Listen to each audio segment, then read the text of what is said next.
Okay, so when we're excluding values from the domain, remember we're looking for can't divide by 0. That's a big one. And can't take the square root of a negative number. Square root of x, x has to be greater than or equal to 0. Okay, so those are the things we're looking at. When we're doing a composition, so let's say we're doing f compose g of x, first look at g of x. G of x, and then restrict the domain if it's needed. Because if it won't work for the first function, you can't have it in the domain. And then second, look at f of g of x and restrict it. Now, I'll show you, you can do it two ways. So I'll show you on the example that we have. All right.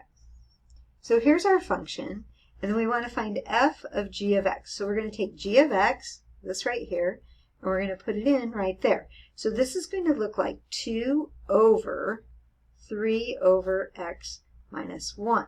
Okay? So we've had these before. These are complex rational expressions.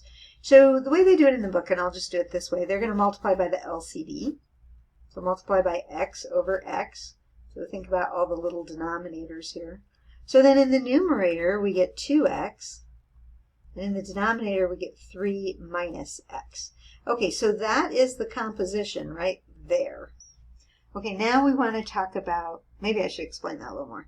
X times 3 over x. The x's would cancel. And then x times minus 1 would be minus x. Okay, and that doesn't simplify, so there we go. All right, so first, look at g of x. G of x was 3 over x. Well, then x can't be 0. Okay, so just keep that in mind, x can't be 0.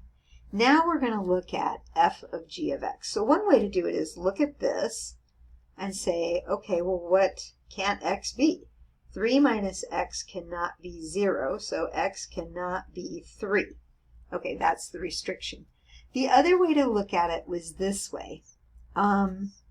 F of g of x looks like 2. Okay, so go to f of x, 2 over g of x minus 1. That means this part right here, g of x minus 1, cannot be 0, or g of x cannot be 1. But g of x was 3 over x. So if you think about multiplying both sides by x, you're going to get 3. Oh, these are all cannot be x. And you get the same thing as what we did over here. Okay, so kind of two ways to look at it. So we have two restrictions. X cannot be 0, x cannot be 3. How do we write the domain? The domain's all real numbers from negative infinity to 0. And then we can have 0 to 3. And then we can have 3 to infinity. Didn't quite fit. And then that would be the domain. Okay? So it's a little confusing. Spend some time with it.